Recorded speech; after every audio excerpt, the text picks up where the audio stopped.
everybody, my name is Nate and I'm so excited that you are here for another week of Journey Kids Online. I cannot wait for you to check out the really cool story. But before we do that, I actually want to talk about something that you love or that you hate. In fact, we all have them and we all have our opinion on them, but it's food, right? What food do we love the most? And in fact, we're going to play a game called Love It or Leave It. So let's hop into that. Right now it is game time. Let's do it.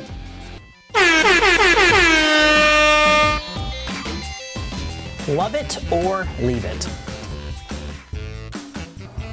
Let's find out about some of your favorite and not so favorite foods. Here comes round number one. Who likes tomatoes? They're red, they're round, sometimes a little squishy. Who thinks they are gross? If you love them, let me hear you say, love it. Come on, let me hear it.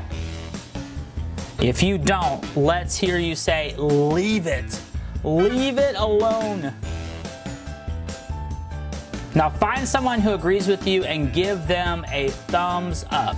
No one in the room? It's okay, just give yourself one. How about raisins? Who is not a fan of raisins? If you like them, let's hear you say, woo! If you don't, let's hear you say, ew! Come on, let me hear you. Now find someone who agrees with you and gives them 2 thumbs up.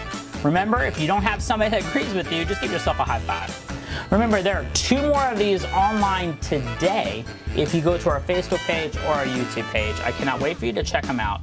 And be sure to share and like it. All right, who loves avocados? Avocados, Mexico. Who would rather eat grass? If you're a fan, let's hear you say, yum.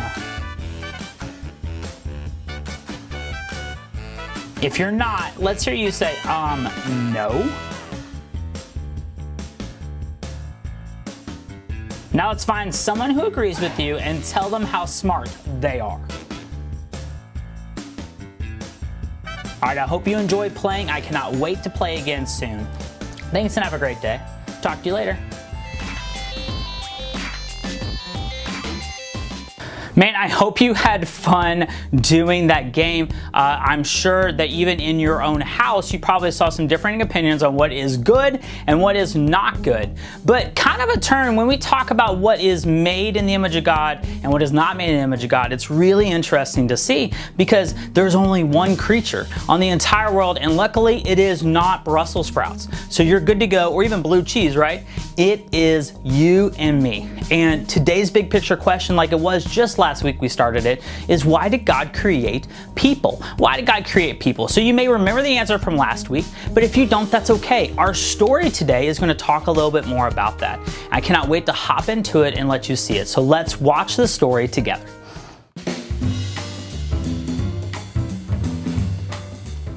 Jesus went to Jerusalem and stood by the pool of Bethesda. Many people were at the pool who were blind, lame, or paralyzed. Jesus noticed a man who could not walk. He had been lying there for a long time. Jesus asked him, "Do you want to get well?" The man answered, "Sir, I have no one to put me in the pool when the water is stirred up. Someone else always gets in before me." The man thought if he could get into the water, he would be healed. Jesus told him, "Get up, pick up your mat, and walk." Right away, the man was miraculously healed. Wow. He picked up his mat and started to walk. This happened on the Sabbath, so the Jews told the man who was healed, "It is against the law to pick up your mat on the Sabbath." The man replied, "The man who healed me told me to pick up my mat and walk." "Who was this man?" the Jews asked. But the man who was healed did not know who had healed him. By this time, Jesus had slipped away into the crowd. Later, Jesus found the healed man in the temple. Jesus said to him, "See, you are healed. Do not sin anymore, so that something worse doesn't happen to you." Then the man went to the Jews and told them that Jesus had healed him. So the Jews began persecuting Jesus because he was healing people on the Sabbath. Jesus told the Jews, "My Father is still working, and I am working too." Now the Jews wanted even more to kill Jesus because he wasn't just breaking their rules about the Sabbath. He was saying that God is his Father, making himself equal to God. Jesus is God's Son, and he always did what God said was right.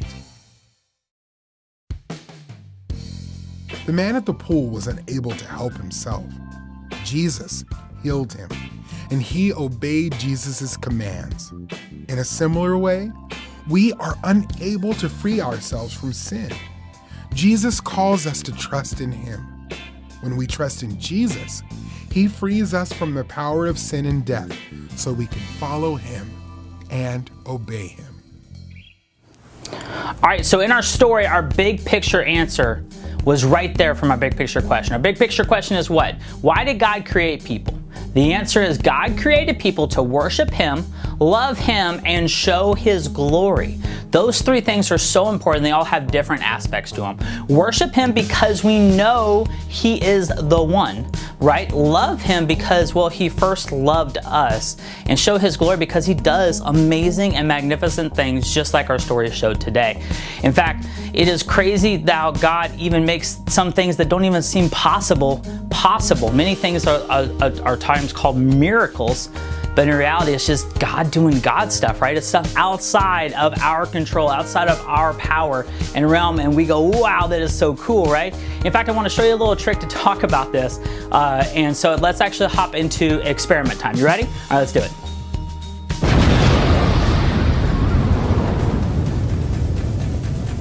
All right, you guys ready for an experiment?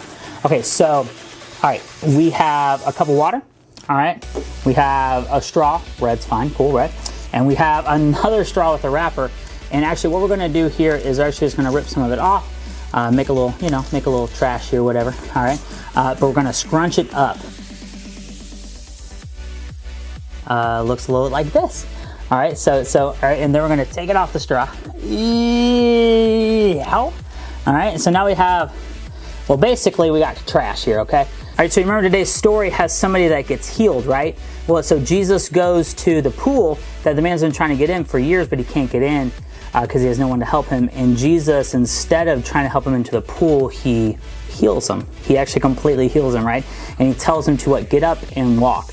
Right. Well, so this little scrunchy thing is kind of fun, but it's pretty much just trash. It was back to kind of trash before, right? It's just to protect the straw here, right? So you don't get touched, right? Well, if I take a little bit of water right here and I put it on it, it starts to grow. In fact, it even almost kind of looks like it's like it's coming back to life, right? Isn't that crazy? Like it grows back, right? It was all tiny and scrunchy and now it grows all the way back. Isn't that neat? In fact, sometimes Jesus's power looks like this, where he takes something that just looks like something unwanted and he makes something cool happen, right? He makes it come back to life. But unlike this, Jesus's real power, right? The man came back. In fact, he wasn't just healed for a day. He was healed even to the next day when Jesus met him again at the temple. And so the coolest thing is that he got to testify. So what has God done in your life? What has God changed in your life that it looked dead from one time and God made it back to life? In fact, many people take what they call their salvation, or they take being saved as coming from death to life. That means life true, life eternal. That only comes through Jesus. All right, let's hop back into our story. I think we got some more to talk about. So let's go ahead and do that, all right? How do I get out of here? I think it's this way, right?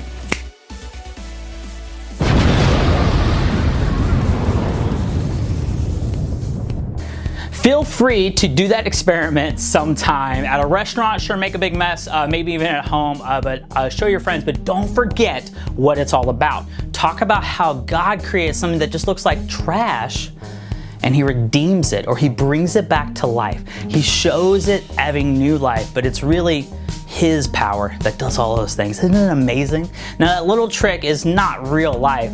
In fact, God is real life, and it's not even exactly like that, it's even more than that. That God doesn't just make it seem like He's redeeming, He actually redeems. In fact, you and me are redeemed if we choose to love Him and follow what He has. He is so special and He loves us so much. In fact, He loves everybody so much. And well, today's question from kids is really powerful, and I want you to be listening because my friend Pastor Brian shares about his own family and what he goes through. So let's check out this video together.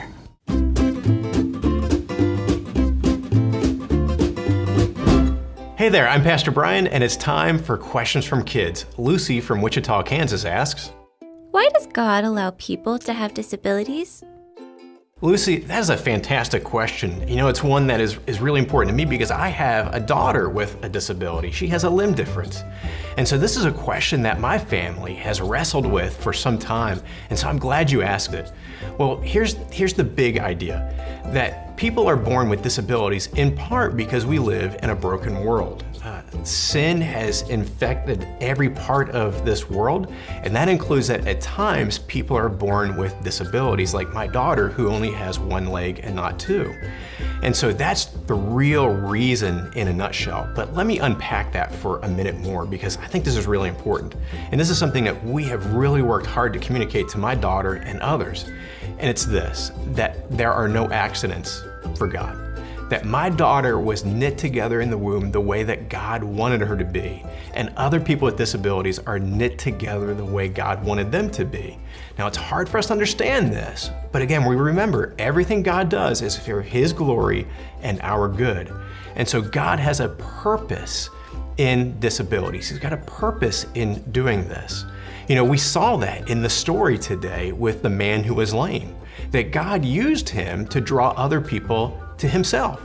And so we see that God can use even disabilities, things that are really difficult.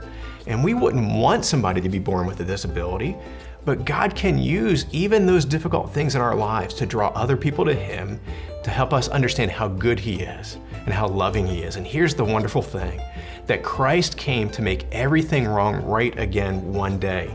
And here's our hope. My hope is that one day my daughter will run in heaven with two legs when God has made everything right again. And so everybody who has a disability has that to look forward to, that God will make right all wrongs through Jesus Christ.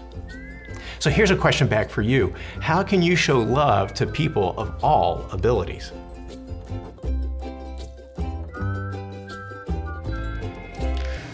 What a cool story. Listen, I know most kids don't necessarily always look down upon others that are different, but sometimes we just don't know what to do with them, right? We don't know what they mean, but I think if we really think about it, we're all different.